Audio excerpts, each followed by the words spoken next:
नमस्कार साथियों। तो चलिए आज के दैनिक जागरण में क्या खास खबरें हैं उन्हें हम लोग एक एक करके देख लेते हैं। और याद रखिए दैनिक जागरण का राष्ट्रीय संस्करण है, तो इसमें आप लोगों को महत्वपूर्ण खबरें देखने को मिलेंगी। आप सभी जानते हैं कि राजस्थान में इसी साल आपके विधानसभा चुनाव हैं। तो हमारे प्रधानमंत्री साहब राजस्थान की यात्रा पर हैं और इन्होंने लाल डायरी के पन्ने खुले तो अच्छे अच्छे निपटेंगे। ये कौन कह रहे हैं? मोदी साहब कह रहे हैं। प्रधानमंत्री ने राजस्थान के सीकर में कई योजनाओं का शिलान्यास और उद्घाटन किया है। मोदी ने विपक्ष पर साधा निशाना भ्रष्टाचार और परिवारवाद भारत छोड़ो का दिया नारा। और आप देखते हैं कि पुरानी सरकारें होती तो दूध 300 और दाल 500 रुपए किलो होता। ये आप देखते हैं प्रधानमंत्री साहब कह रहे हैं। और कल आप देखेंगे प्रधानमंत्री साहब ने किसान सम्मान निधि की जो किस्त आती है ना 2000 रुपये, उसे भी जारी कर दिया है। अगर हम लोग राजस्थान की बात करें तो आप देखेंगे ये राजस्थान है आपका, जयपुर इसकी राजधानी है। इसकी अंतर्राष्ट्रीय सीमा पाकिस्तान से लगती है। राज्यों में गुजरात हो गया, मध्य प्रदेश, उत्तर प्रदेश, हरियाणा और पंजाब से लगती है। यहाँ के मुख्यमंत्री अशोक गहलोत हैं। राज्यपाल कलराज मिश्रा है। विधानसभा में 200 सीटें हैं, राज्यसभा में 10 सीटें हैं, लोकसभा में 25 सीटें हैं। क्षेत्रफल में सबसे बड़ा राज्य है आपका राजस्थान। 3,42,239 वर्ग किलोमीटर में आपका राजस्थान फैला हुआ है। और यहाँ जो विधानसभा चुनाव होते हैं वो कौन करवाता है? इलेक्शन कमीशन ऑफ इंडिया, भारतीय निर्वाचन आयोग, एक संवैधानिक संस्था है। और आप सभी जानते हैं कि संविधान के अनुच्छेद 324 के तहत इसकी स्थापना की बात की गई है। 25 जनवरी 1950 में स्थापना हुई थी। नई दिल्ली में हेडक्वार्टर देखने को मिलेगा। पहले मुख्य चुनाव आयुक्त हमारे सुकुमार सेन थे। अगर हम लोग लाल डायरी की बात करें ना, तो ये लाल आपके मन में आ रहा होगा कि ये लाल डायरी क्या है। तो राजस्थान में लाल डायरी काफी चर्चा में बनी हुई है। और गहलोत सरकार में एक मंत्री थी राजेंद्र गुड़ा। इन्होंने आप देखते हैं कि विधानसभा में एक लाल डायरी लेकर पहुंचे थे और इन्होंने दावा किया था कि इसमें सीएम गहलोत यानी कि अशोक गहलोत के कई राज छिपे हुए हैं भ्रष्टाचार के, तो उसी को लाल डायरी नाम दे दिया गया है। और किसान सम्मान निधि की बात करें तो आप सभी जानते हैं कि ये दिसंबर 2018 से लागू हुई थी और इसकी स्थापित की हुई थी 1 फरवरी 2019 को इसकी स्थापित हुई थी। और 1 फरवरी 2019 को भारत के अंतरिम केंद्रीय बजट 2019 के दौरान इसकी बात हुई थी इसकी। ठीक है, तो वही बातें हो रही है। ज्ञानवापी में सर्वे पर 3 को निर्णय सुनाएगा हाईकोर्ट। एएसआई ने फिर स्पष्ट किया कि वैज्ञानिक सर्वे से निर्माण को कोई नुकसान नहीं होगा। मंदिर पक्ष ने कहा कि अब तक मिले प्रमाण पक्ष में मस्जिद पक्ष ने दोहराया अंदेशा। एक बात आप सभी जानते हैं कि बनारस में जो ज्ञानवापी मस्जिद है, ऐसा कहा जा रहा है कि इससे बनाया गया है किसी शिव भगवान के मंदिर को तोड़कर। तो वही मामला चल रहा है हिंदू मुस्लिम का। तो आप लोगों को ये भी इसके बारे में हम लोग कई बार बात कर चुके हैं। और सामान्य ज्ञान के नाम से जो प्लेलिस्ट सूची बनी हुई है ना, उसमें पूरा इसका इतिहास डाला हुआ है। एक क्लास ही हम लोगों ने ली हुई है, तो जाकर आप लोग देख सकते हैं। मणिपुर में महिलाओं को की निर्वस्त्र परेड की होगी सीबीआई जांच। वीडियो बनाने वाला आरोपित गिरफ्तार हुआ है, मोबाइल भी जब्त हुआ है। ये आप देखते हैं कि मणिपुर में जो जातीय हिंसा फैली हुई है उसी को लेकर बातें हो रही हैं। और सीबीआई इनकी सेंट्रल ब्यूरो ऑफ इन्वेस्टिगेशन की बात हो रही है। और आप देखते हैं 1 अप्रैल 1963 में स्थापना हुई थी ना, नई दिल्ली में हेडक्वार्टर देखने को मिलेगा। मणिपुर आप देखिए है इम्फाल इसकी राजधानी। इसकी सीमा नागालैंड, असम, मिजोरम से लगती है। अंतर्राष्ट्रीय सीमा म्यांमार से लगती है इसकी। और आप देखिए एन बीरेन सिंह यहाँ के चीफ मिनिस्टर हैं। अनुसुईया उइके यहाँ की राज्यपाल हैं। विधानसभा में आप देखिए 60 सीटें हैं, राज्यसभा में 1 सीट है, लोकसभा में 2 सीटें हैं।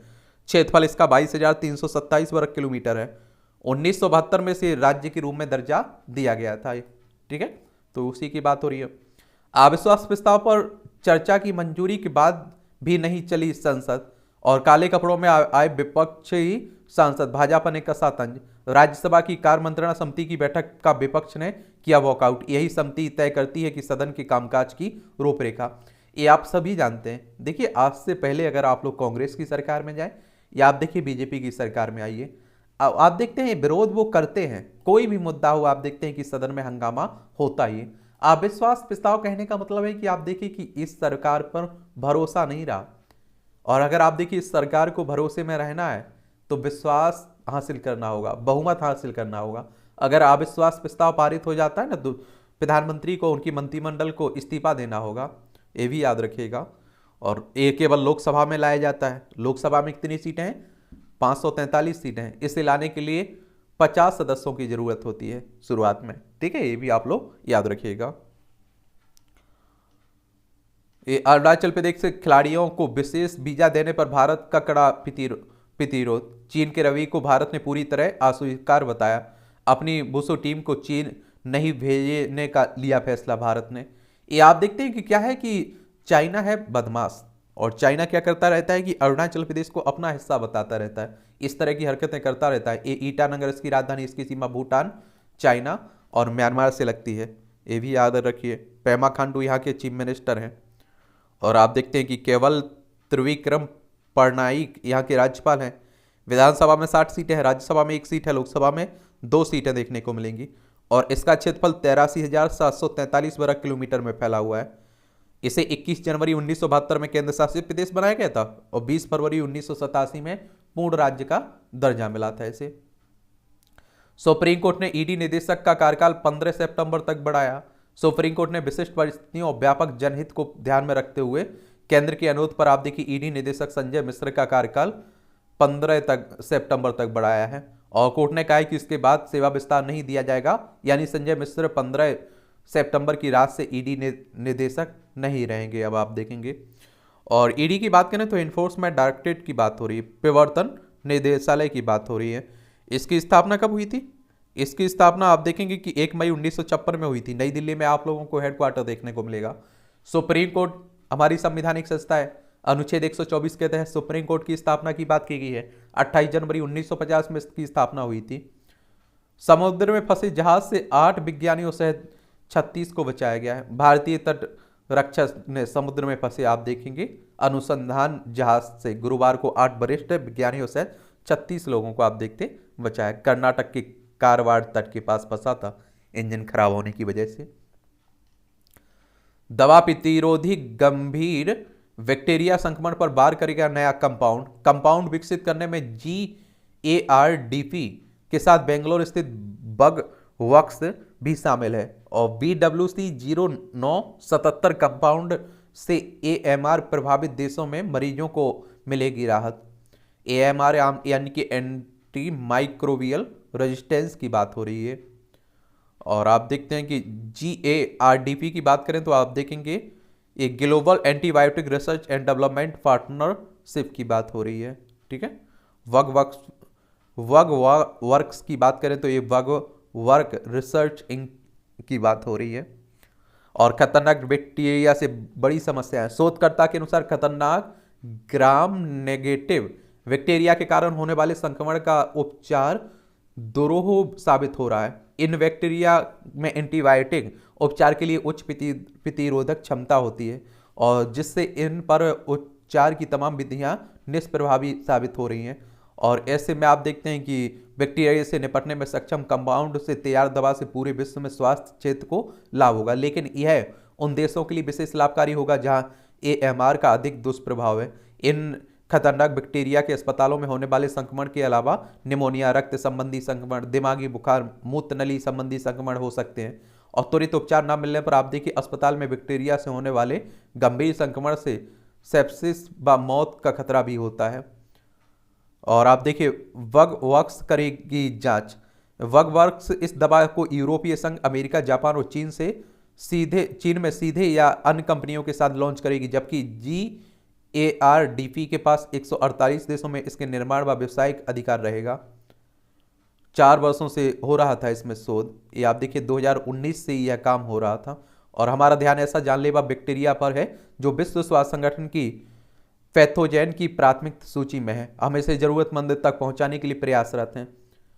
और देखिए अगर हम लोग WHO की बात करें तो वर्ल्ड हेल्थ ऑर्गेनाइजेशन की बात हो रही है। इसकी स्थापना 7 अप्रैल 1948 में हुई थी। जेनेवा स्विट्जरलैंड में इसका हेडक्वार्टर देखने को मिलेगा। बदल रहा है कश्मीर, लाल चौक से 3 दशक बाद निकला मुहर्रम का जुलूस है। आप देखिए जम्मू कश्मीर से 370-35 से हट चुका है। जम्मू कश्मीर को 2 भागों में बांट दिया गया है। एक आप देखते हैं लद्दाख है और दूसरा आप देखते हैं जम्मू कश्मीर है। दोनों केंद्र शासित प्रदेश हैं। जम्मू कश्मीर में आपको दिल्ली की तरह विधानसभा देखने को मिलेगी। एक खबर आपकी राष्ट्रीय राजधानी दिल्ली से जुड़ी हुई है।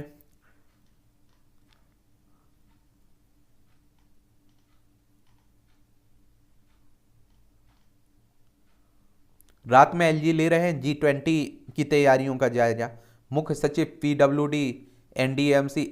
और आप देखिए G20 की हम लोग अध्यक्षता भी कर रहे हैं। G20 शिखर सम्मेलन के मद्देनजर सरदार पटेल मार्ग पर रात में सुंदरीकरण का निरीक्षण करते हुए उपराज्यपाल साहब G20 के बारे में बता देते हैं। और आप देखते हैं कि ग्रुप ऑफ 20 की बात हो रही है। इसकी स्थापना कब हुई थी? 26 सितंबर।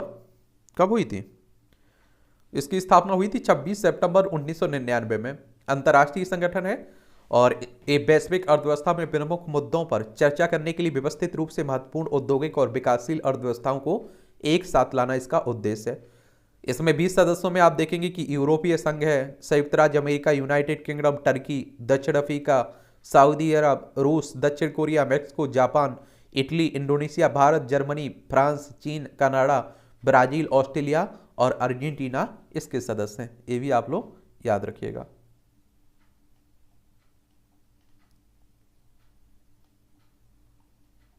ये आप देखिए दिल्ली के 2/3 लोग नॉन एल्कोहलिक फैटी लीवर से पीड़ित हैं।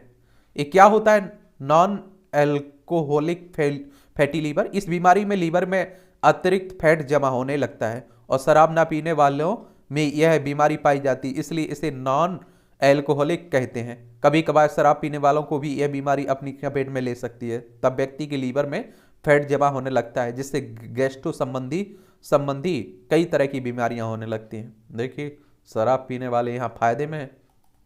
मनरेगा में धन की कटौती पर संसदीय समिति ने सरकार को घेरा। ये मनरेगा की बात हो रही किसकी? Mahatma Gandhi national rural employment guarantee है ना, उसी की बात की जा रही है। 2006 में आई थी ये, ठीक है। छोटे गड़बड़ियों में जुर्माना देकर बच सकेंगे कारोबारी। 183 प्राविधान को अपराध के दायरे से बाहर निकालने वाला बिल लोकसभा में पारित हुआ है।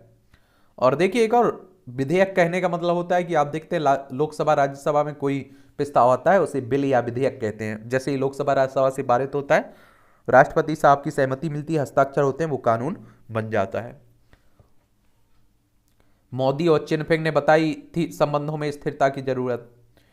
और पीआईबी एफसीयू ने फर्जी खबरों के 1276 मामलों को लगाया पता। ये आप देखिए दिसंबर 2021 से 625 URL ब्लॉक करने के निर्देश भी हुए हैं। ये आप देखते हैं कौन कह रहा है? अनुराग ठाकुर साहब कह रहे हैं को सूचना और आप देखते हैं प्रसारण मंत्री हैं। ये सरकार ने 2018-19 से प्रचार पर 3100 करोड़ रुपए से अधिक किए खर्च। देख लीजिए 90 देशों की जेल में बंद हैं 8330 भारतीय। 5 सालों में बंद हुई 7 विमानन कंपनियां। ये भी आप देखते। राज्यों पर जैनको का बकाया है 50% घाटा। 2002 से असम बंगाल में बाढ़ से 4200 लोगों की मौत हुई है। ये सरकार सब आंकड़े दे रही है।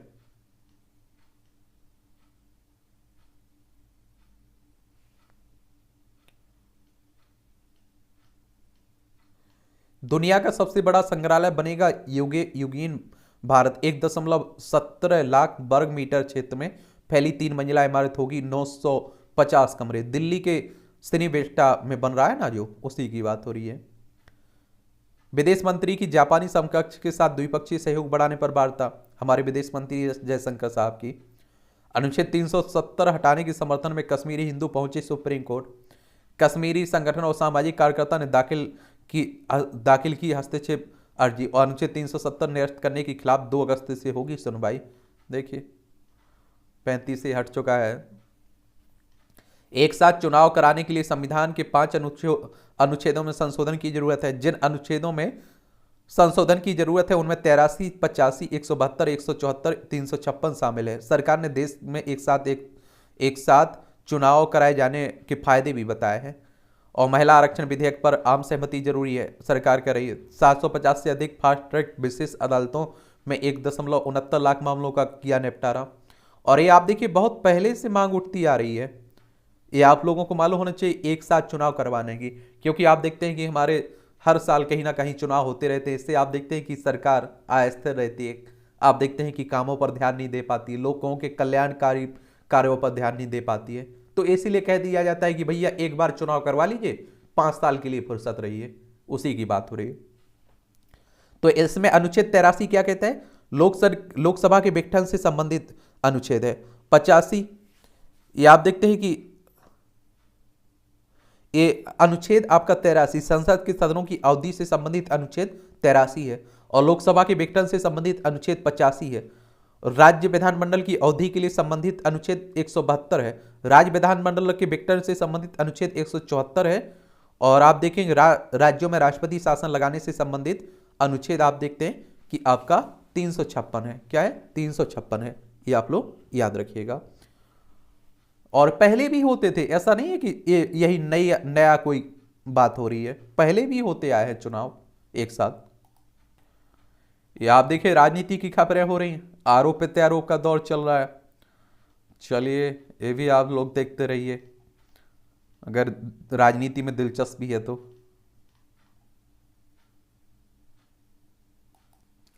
हिंसाग्रस्त राज्य मामले में एक और याचिका पर सुप्रीम कोर्ट ने उठाए सवाल। कहा एक और याचिका क्यों, जब शीर्ष अदालत पहले ही इस मुद्दे पर कर रही है गौर। याचिका में जांच के लिए सेवानिवृत्त जज के नेतृत्व में स्वतंत्र समिति गठन करने की बात हुई थी। ये कहाँ की बात हो रही? वही मणिपुर की।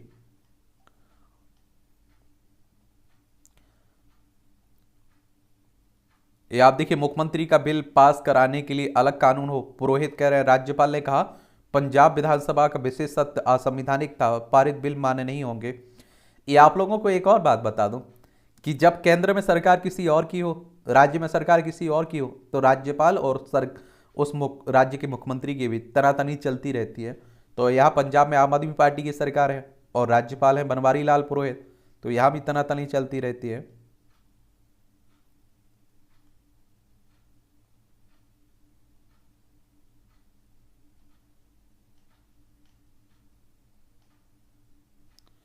या आप देखिए बरसते गोले के बीच सैनिकों को चाय पिलाते रहे, सुरक्षित जगहों पर भाग रहे थे लोग, लेकिन नसीम ने जवानों की सेवा को ही वतन की सेवा समझा। 2 महीने तक चले कारगिल युद्ध ने एक आम नागरिक को बना दिया खास, जवानों के हो गए थे करीबी ये।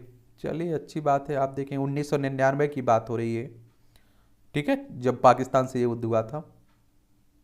सिक्किम में लंपी ने बरपाया कहर, 1100 गायों की मौत हो गई। जो लंपी रोग है ना, लंपी वायरस, जो आप देखिए पशुओं में आप लोगों को देखने को मिलता है, उसी की बात हो रही है। अनादिकाल से हिंदू आस्था का केंद्र है बद्रीनाथ धाम, ये धर्माधिकारी कह रहे हैं। झारखंड सरकार ने 110 करोड़ की पीओएस मशीन के लिए खर्च कर दिए 556 करोड़।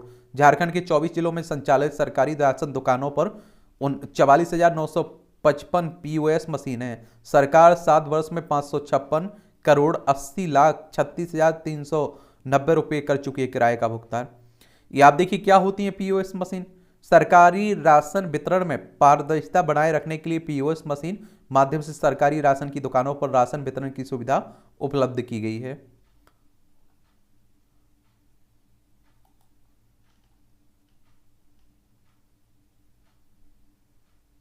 ये जुलाई वैश्विक स्तर पर अब तक का सबसे गर्म माह है। विश्व मौसम संगठन ने किया स्वीकार, माह के पिछले 3 सप्ताह रहे सबसे गर्म। ये आप देखिए विश्व मौसम संगठन की बात हो रही, WMO की। इसके बारे में आप लोग याद रखिएगा, विश्व मौसम संगठन, इसकी स्थापना कब हुई थी?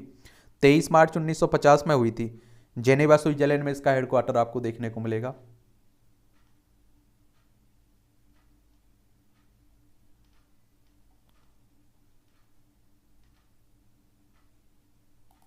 यूरिया गोल्ड के रूप में किसानों को मिला खाद का नया विकल्प, और इस नए उर्वरक से कम होगी खेती की लागत, उत्पादन भी होगा ज्यादा। ये आप देखते हैं कि हमारे प्रधानमंत्री साहब कर रहे हैं।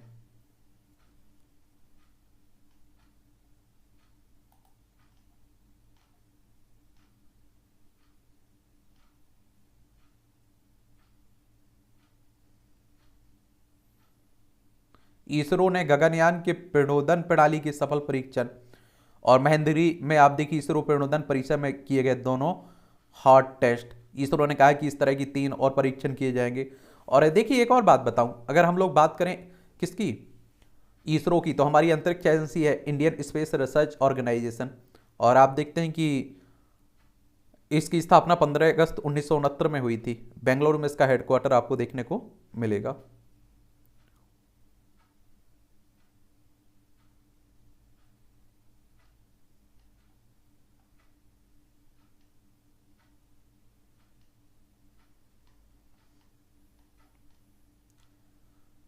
कभी बदहाल थी ग्राम पंचायत, कौशल योजना प्रबंधन से राष्ट्रीय स्तर पर मिली पहचान। पेरक है बिहार के पूर्व चंपारण जिले में सिसवा पूर्वी पंचायत की गाथा। महिला मुखिया ने ग्रामीणों के सहयोग से 7 वर्ष में बदल दी छवि। एक बात और आपको बता दूं, अगर मैं आप लोगों से हमेशा कहता हूं कि आपका सरपंच ईमानदार है, तो आप सोचिए आपके क्षेत्र की 90 से 95% समस्याएं खत्म हो सकती हैं। लेकिन सरपंचों के क्या हाल रहते हैं आप सभी जानते हैं। ये आप देखिए संपादकीय पाठ है, इसे भी पढ़ लिया करिएगा। ये आपको प्रीलिम्स में, मुख्य परीक्षा में, इंटरव्यू में एक सामान्य जानकारी देने की बात कर लीजिए, हर जगह फायदा पहुंचाते हैं। सफलता के संकेत देती नई शिक्षा नीति, जो हमारी नई शिक्षा नीति आई हुई है ना, उसी की बात हो रही है। तो आप देखिए प्रधानमंत्री नरेंद्र मोदी के मार्गदर्शन में 29 जुलाई 2020 को राष्ट्रीय शिक्षा नीति एनईपी का अवतरण हुआ और नई सामाजिक, आर्थिक और तकनीकी परिस्थितियों से निपटने के लिए बनी इस नीति को देश दुनिया में सराहा गया है। इसके बावजूद विभिन्न हालकों में इसकी सफलता को लेकर संदेह भी व्यक्त किया गया है और ऐसे में इस नीति के 3 वर्ष पूरे होने पर इसका लेखा जोखा प्रस्तुत करना आवश्यक है। ऐसा करने से पहले हमें यह समझना होगा कि इस नीति के प्रमुख उद्देश्य और लक्ष्य क्या है। इस शिक्षा नीति के 4 वैधानिक आधार स्तंभ हैं। भारतीय ज्ञान परंपरा, महात्मा गांधी का विजन, डॉक्टर अंबेडकर का सामाजिक न्याय व आत्मनिर्भर भारत का सपना। इन्हें साकार करने में विद्यार्थियों को एक प्रमुख अंशभागी बनाया गया है और नीति के आधारभूत सिद्धांतों विशेषकर उच्चतर शिक्षा के स्तर पर दृष्टिपात करें तो विद्यार्थियों के लिए लचीलापन, शैक्षणिक धाराओं के बीच अलगाव की समाप्ति, बहुविषयकता और समग्र शिक्षा रटने के बजाय वैचारिक समझ और अनुभवजन्य ज्ञान पर जोर और बहुभाषावाद, कौशल विकास, व्यावसायिकता और रोजगार परकता, शोध एवं नवाचार के साथ साथ मानवीय एवं संवैधानिक मूल्यों पर बल और चरित्र निर्माण और एवं छात्रों का समग्र विकास आदि एनईपी के कुछ महत्वपूर्ण बिंदु हैं। इन तत्वों को यथार्थ के धरातल पर मूर्त रूप देना एक बड़ी चुनौती थी, लेकिन शिक्षा मंत्रालय, विश्वविद्यालय अनुदान आयोग, अन्य अंशभागियों के समग्र प्रयासों से इस मोर्चे पर प्रगति के संकेत स्पष्ट दिखते हैं। फिर भी जहां तमाम शैक्षिक संस्थाएं अभी भी दुविधा में हैं कि शिक्षा नीति को कैसे क्रियान्वित करें, वह दिल्ली विश्वविद्यालय यानी कि डीयू में इसमें एक पथ प्रदर्शक की भूमिका में दिखता है। डीयू ने इस नीति को शब्द और भाव दोनों ही स्तरों पर व्यवस्थित, संगठित और समग्रता से लागू किया है और यह पहले चरण में इसका कार्यान्वयन स्नातक स्तर पर हुआ है और अब अगले चरण की तैयारी है। लचीलापन एनईपी 2020 की एक प्रमुख विशेषता है ताकि अपनी प्रतिभा एवं अभिरुचि के अनुरूप छात्र पाठ्यक्रम चुन सके और इस संदर्भ में डीयू के नवनिर्मित करिकुलम फ्रेमवर्क में छात्रों को न केवल मनुकुल विषय से जुड़े कार्यक्रम चुनने का अधिकार है बल्कि सामान्य ऐच्छिक कोर्स में भी वह अन्य स्ट्रीम के कोर्स पढ़ सकेंगे। यानी विज्ञान कला छात्र मानविकी से संगीत या भूगोल अथवा कॉमर्स के मैनेजमेंट या मार्केटिंग का कोर्स पढ़ सकता है। रुचि के विषय के विशेष ज्ञान के साथ साथ बहु विषय ज्ञान प्राप्त करने के पूरे अवसर उपलब्ध होंगे। खास बात यह है कि पूरा पाठ्यक्रम इस तरीके से विन्यस्त है कि हर वर्ष की पढ़ाई अपने में पूर्ण है। किसी कारणवश पढ़ाई छूट जाती है तो डीयू 1 साल बाद उसे सर्टिफिकेट या 2 वर्ष बाद डिप्लोमा दे देगा। यही नहीं, एक बार छोड़कर जाने के बाद वापस आकर अपनी पढ़ाई शेष पढ़ाई को पूरा करने का अवसर भी मिल सकता है, इसमें मिलेगा। और आत्मनिर्भर भारत के निर्माण हेतु एनईपी 2020 कौशल विकास, व्यावसायिकता और रोजगार परकता पर बल देती है। डीयू इस दिशा में भी पूरी तरह सक्रिय है। यहाँ हर स्ट्रीम के विद्यार्थियों को कौशल शिक्षा मिलेगी और विश्वविद्यालय में संचालित 100 से अधिक कौशल विकास पाठ्यक्रम स्वरोजगार को विस्तार देने का निमित्त बनेंगे और विद्यार्थियों का एक उद्यम खड़ा करेगा तो डीयू उसे एक कोर्स के रूप में आप देखिए मानकर क्रेडिट यानी अंक प्रदान करेगा। बहुभाषावाद भी शिक्षा नीति का एक प्रमुख बिंदु है और इस मोर्चे पर भी आप देखिए डीयू अग्रणी है। संविधान के अनुच्छेद 8 में उल्लेखित सभी भारतीय भाषाओं का पढ़ाई डीयू में जारी है और राष्ट्र की आप देखते हैं कि राष्ट्र की उन्नति में शोध एवं नवाचार की अहम भूमिका को समझते हुए 8वीं अनुसूची में आप लोग भाषाएं देखते हैं, 22 भाषाएं, ठीक है, समझते हुए एनईपी में इस पर बहुत जोर है और इसकी महत्ता को समझते हुए डीयू ने शोध एवं नवाचार को स्नातक स्तर पर पाठ्यक्रम का हिस्सा बनाया है। छात्रों का समग्र विकास मानवीय एवं नैतिक मूल्यों के अभाव में संभव नहीं है। पश्चिमी जीवन शैली तकनीक में सिमटती दुनिया रियल के बजाय वर्चुअल लाइव, शारीरिक खेलकूद की जगह गैजेट गेम्स और बढ़ते एकाकीपन आदि ने युवाओं को एक खतरनाक गिरफ्त में लेना शुरू कर दिया है और इसके दुष्परिणाम से आकार लेने वाले असंतुलित व्यक्तित्व समाज एवं देश के लिए अनुत्पादक बोझ और खतरनाक साबित होंगे। इस समस्या के समाधान के लिए डीयू की मूल संवर्धन समिति ने अभिनव पाठ्यक्रम तैयार किए हैं और इनमें आप देखें छात्रों के चरित्र निर्माण तथा समग्र विकास और साथ ही उनमें भारतीय ज्ञान परंपरा और मानवीय मूल्यों का सम्यक संचार करने के लिए गांधीवादी पद्धति का अनुसरण करते हुए ऐसे वैल्यू एडिशन पाठ्यक्रम बनाए हैं जिसमें आप देखिए 50% अध्ययन व्यवहारिक और अनुभवजन्य हैं और यहाँ सभी पाठ्यक्रम क्रेडिट फॉर्म कोर्स हैं और विज्ञान मानकी और वाणिज्य सभी छात्रों के लिए 4 सेमेस्टर पढ़ना अनिवार्य है। एनईपी में री-स्किलिंग अर्थात पुनर्शिक्षण की भी बात की गई है और इस संदर्भ में अपनी योग्यता वृद्धि योजना के तहत डीयू अधिक उम्र वालों को भी प्रवेश देगा जिससे वे स्वयं की योग्यता में वृद्धि कर सके। अध्यापन शोध की गुणवत्ता बढ़ाने के लिए एनईपी में क्लस्टर की परिकल्पना योजना है। इसमें एक संस्थान के विद्यार्थी किसी विषय या कोर्स पढ़ने के लिए दूसरे संस्थान में जा सकेंगे। इस संदर्भ में भी डीयू ने पहल करते हुए विभिन्न कॉलेजों के लिए क्लस्टर मॉडल बनाया है और निसंदेह एनईपी के पूर्ण क्रियान्वयन में अभी भी तमाम चुनौतियां शेष हैं। आर्थिक संसाधनों में की कमी, आधारभूत संरचना की समस्याएं, शोध एवं विमर्श की भारतीय दृष्टि का अभाव, शोध के अहम बढ़ाव, पीएचडी में प्रवेश प्रक्रिया की सीमा, विदेशी विश्वविद्यालयों के साथ समन्वय आदि कई बिंदु हैं जिन पर गंभीरता से विचार करना होगा। और इसके बावजूद समग्रता से देखें तो छात्रों को 21वीं सदी की चुनौतियों के लिए तैयार करने के लिए निर्मित एनईपी 2020 का क्रियान्वयन डीयू ने श्रेष्ठ तरीके से किया है। यह अन्य उच्चतर शिक्षण संस्थानों में से एक आदर्श सिद्ध होगा। लेखक हैं दिल्ली विश्वविद्यालय में डीन योजना और एनईपी सेल के सदस्य हैं। इनका नाम है प्रोफेसर निरंजन कुमार। इनके द्वारा यह आर्टिकल लिखा गया है। ठीक है। सवालों के घेरे में स्वच्छ भारत अभियान, आखिर सीवर और सेप्टिक टैंकों की सफाई के दौरान हमारे सफाई कर्मी कब तक अपनी जान गंवाते रहेंगे। ये आप देखते हैं केसी त्यागी साहब हैं, डीयू किसके जेडीयू के आप देखते हैं नेता है, तो वही लिख रहे हैं। आप लोग देखेंगे जो मैला ढोने के काम करते हैं उन्हीं को लेकर आप देखते हैं कि बात हो रही है। बाबा भीमराव अम्बेडकर का मानना था कि भारत में कोई अपने काम की वजह से सफाई कर्मी नहीं है बल्कि जन्म के चलते हैं और ये आप लोगों को देखने को भी मिलता है। तो वही सब आप देख रहे बातें हो रही। यहाँ भी आप देखिए कॉलम है कर्म उपयोग सफल एवं सार्थक जीवन के लिए पुरुषार्थ एवं कर्म आवश्यक है लेकिन उनकी दिशा का सही होना और भी अधिक महत्वपूर्ण है। कर्म मनुष्य के स्वभाव में निहित है और वह बिना कर्म किए रह ही नहीं सकता है। अच्छा कॉलम लिखा जाता है। ये विपक्ष का विचित्र व्यवहार जो आप देख रहे हैं कि हैरान करने, जो आप देख रहे हैं कि लोकसभा में अविश्वास प्रस्ताव हुआ है और संसद में जो आप देखते हैं कि हंगामा चल रहा है उसी की बातें हो रही। विकास प्राधिकरण को प्रभावी व जन उपयोगी बनाने के मामले में हर स्तर पर बेपरवाही चिंताजनक है। उत्तराखंड में अनियोजित विकास के कारण शहरों की बिगड़ती जो सूरत है ना, उन्हीं की बात हो रही है। विज्ञान ओपेनहाइमर और गीता, भौतिक आनंद की पराकाष्ठा नहीं होती है, असंतुष्टि बनी रहती है। या असंतुष्टि अनेक तरह की हताशा पैदा करती है जिससे जीवन में विचलन आ जाती है और इसीलिए तो कहते हैं कि संतुष्टि रखिए हर हाल में, क्योंकि आप देखते हैं जो असंतुष्टि जन्म ले लेती है तो वो कभी पूरी नहीं होती है। और गीता जीवन और सृष्टि के यथार्थ का बोध बरकरार कराकर इस विचलन को समाप्त कर देती है। इस तरह का विचलन कईयों के जीवन में आया है, कुछ बड़े विज्ञानियों के जीवन में भी।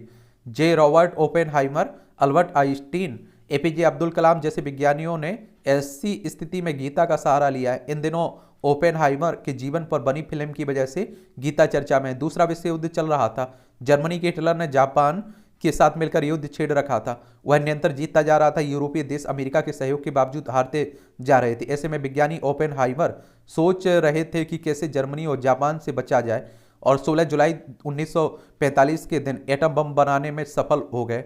और आप देखिए अमेरिका ने ओपेनहाइमर द्वारा बनाए गए 2 बम जापान के 2 नगरों हिरोशिमा और नागासाकी पर अगस्त 1945 के प्रथम सप्ताह में गिरा दिया और महाविनाश शुरू हुआ। और उस समय ओपेनहाइमर की उम्र 39 वर्ष की थी। जवानी और पूर्णता के मध्य की अवस्था थी। यह अवस्था आनंद प्राप्त करने की चाह रखने के साथ साथ विचार करने की भी होती है। जापान पर एटम बम गिराए जाने से हुए महाविनाश से ओपेनहाइमर विचलित हो गए थे और वे मानने लगे थे कि उन्होंने ही लाखों लोगों को मारा है। ऐसी स्थिति में उन्होंने गीता उठाई हुआ 11 अध्याय के 32वें श्लोक पर आकर रुक गए। इसमें भगवान श्री कृष्ण अर्जुन को सृष्टि की रचना और विनाश के बारे में बता रहे हैं और श्री कृष्ण अपनी विभूतियां दिखाकर उनके शोकग्रस्त दिमाग को विस्तृत फलक की ओर ले जाते हैं, जहां रिश्ते नाते संसारिकता तुच्छ हो जाती है। इसी क्रम में बताते हैं कि जिस तरह रचना यथार्थ है, उसी तरह विनाश भी यथार्थ है, और जिसकी रचना हुई उसका विनाश होना ही है। श्री कृष्ण अर्जुन को कहते हैं कि तुम मारो चाहे ना मारो, ये तो मरेंगे ही, जन्म के साथ मृत्यु तय हो जाती है, बेहतर है कि तुम कर्म का निर्वाह करो। और इससे आप देखिए ओपेनहाइमर के विचलन का उपचार हो गया, मानसिक अशांति का वेग थम गया, और आनंद की चाह वाले जीवन के समय में विनाश का मंजर देखने से अवसाद में घिरे ओपेनहाइमर को गीता ने उबारा था। और उनके जीवन पर आधारित फिल्म में जीवन के आनंद को बनाए रखने के लिए उक्त श्लोक का आपत्तिजनक उपयोग किया गया। यह ओपेनहाइमर के ज्ञान और चिंतन पर कुठाराघात है। हाइमर ने श्लोक को गंभीरता से लिया, फलस्वरूप उनके मुरझाए जीवन में आनंद का पुनः प्रवेश हुआ। यहां भी आप देखिए छोटे छोटे कॉलम रहते, ये भी आप लोग देख सकते हैं।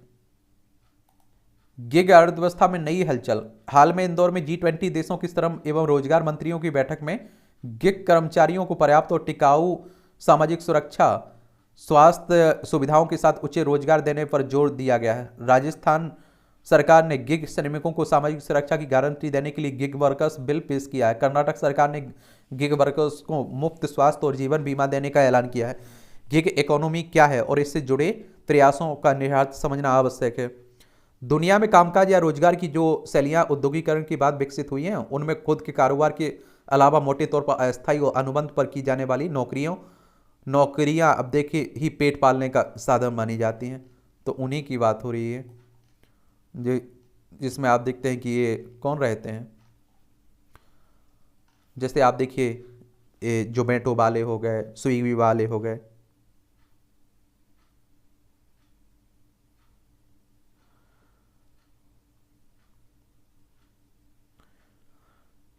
गिग इकोनॉमी क्या है? गिग इकोनॉमी एक मुक्त बाजार प्रणाली है जिसमें आम रूप से अस्थायी कार्य अवसर मौजूद होते हैं और विभिन्न संगठन अल्पकालिक संलग्नता के लिए स्वतंत्र कर्मियों के साथ अनुबंध करते हैं।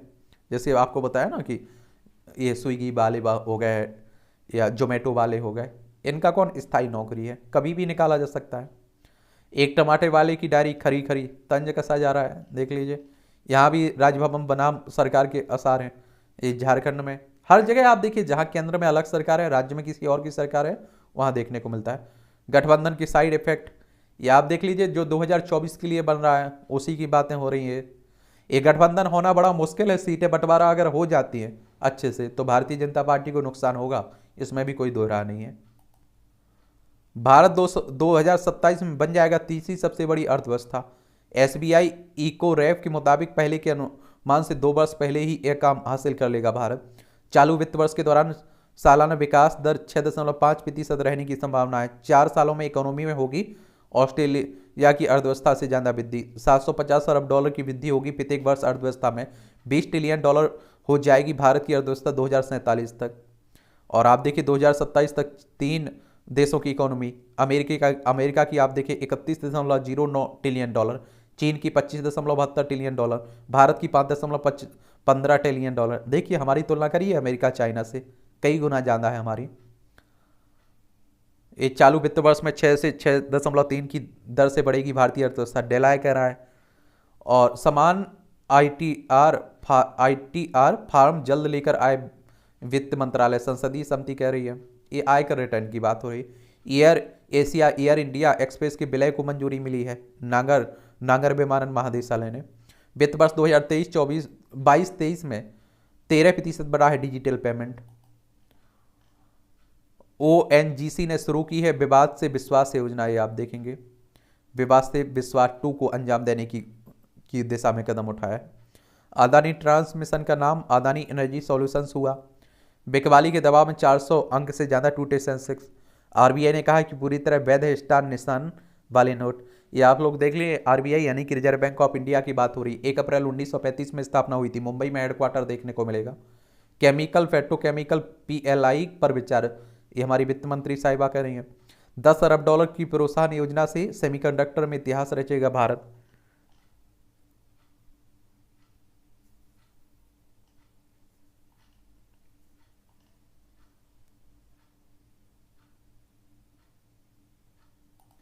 ये संयुक्त राष्ट्र की रिपोर्ट है। जम्मू कश्मीर से टला नहीं है अलकायदा का खतरा, भारतीय उपमहाद्वीप में 200 आतंकी मौजूद हैं, देख लीजिए। और देखिए यूएन की बात करें तो संयुक्त राष्ट्र की बात हो रही है, यूनाइटेड नेशंस की। 24 अक्टूबर 1945 में इसकी स्थापना हुई थी। साइफर मामले में संघीय जांच एजेंसी ने इमरान को बुलाया।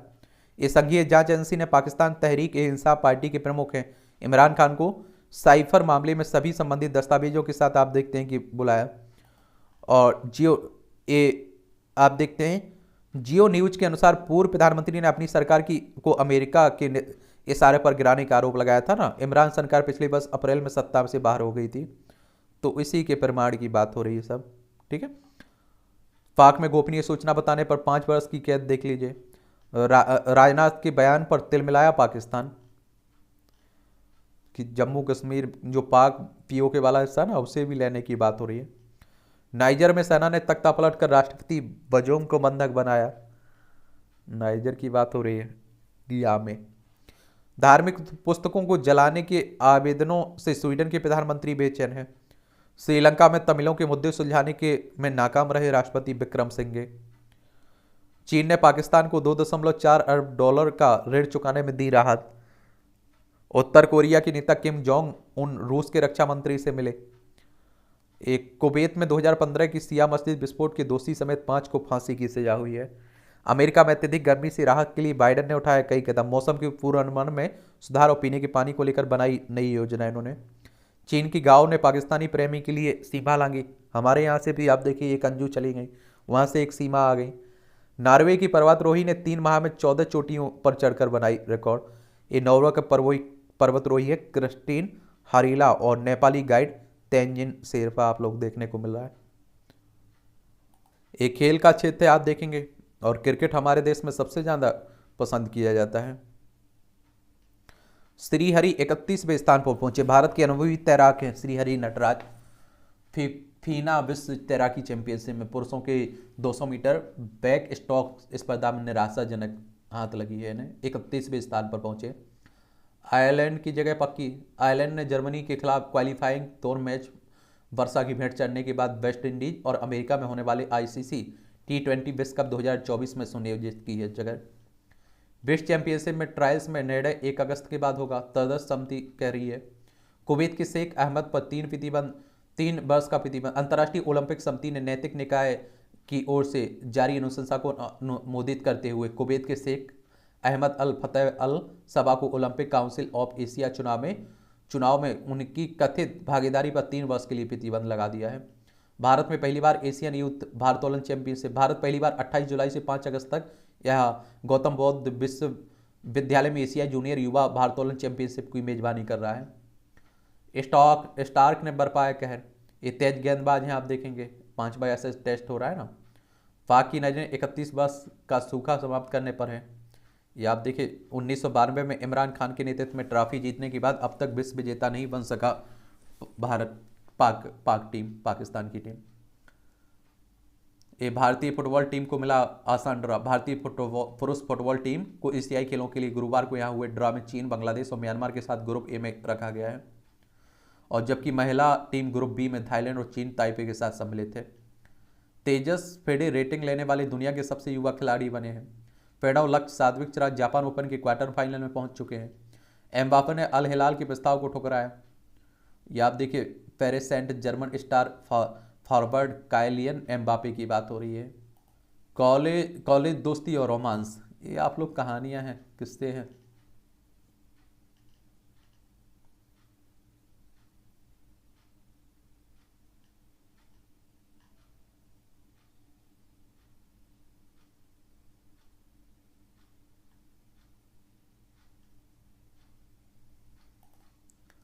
ये आप लोग देख लीजिए, यहाँ भी जनरल नॉलेज की जानकारी मिल जाती है, परीक्षा के पॉइंट ऑफ व्यू से भी जानकारी मिल जाती है। ऑस्ट्रिया के राजकुमार की हत्या ने रखी थी पहले विश्व युद्ध की नींव 1914 में। 1914 में आज ही के दिन सर्बिया में ऑस्ट्रिया के राजकुमार फ्रांसिस फर्डिनेंड की हत्या कर दी गई थी, और इससे गुस्साए ऑस्ट्रिया ने हंगरी के साथ मिलकर सर्बिया पर हमला कर दिया था। यही से शुरू हुए युद्ध ने धीरे धीरे आधी दुनिया को अपने चपेट में ले लिया और प्रथम विश्व युद्ध छिड़ गया।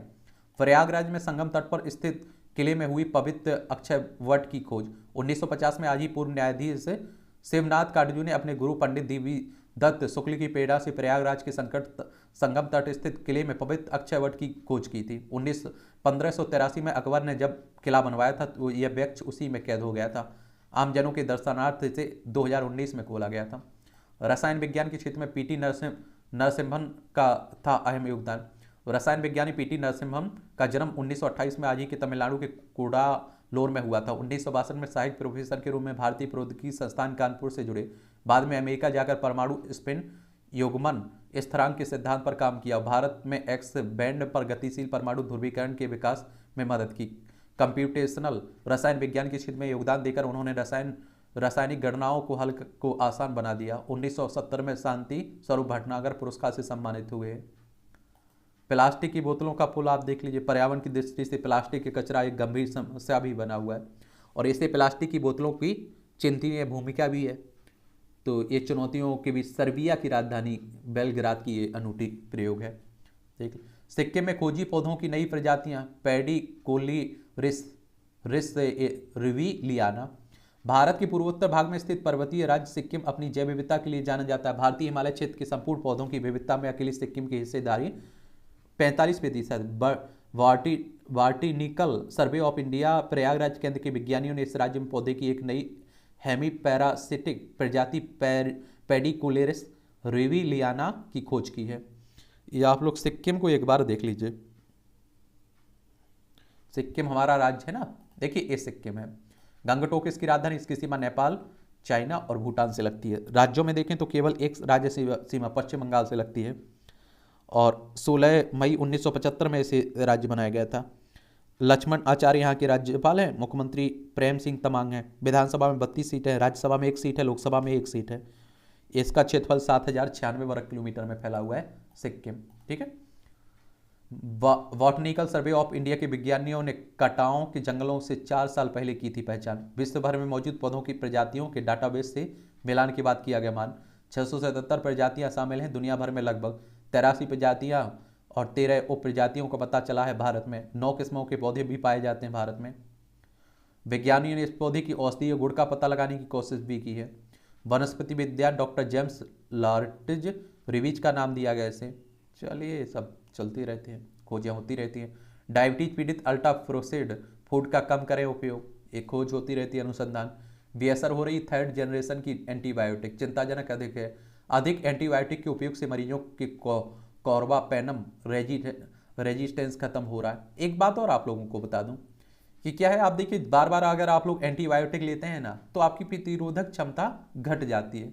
VHU में 400 मरीजों पर हुआ 367 को लेनी पड़ी 4th जनरेशन की महंगी दवा। देख लीजिए।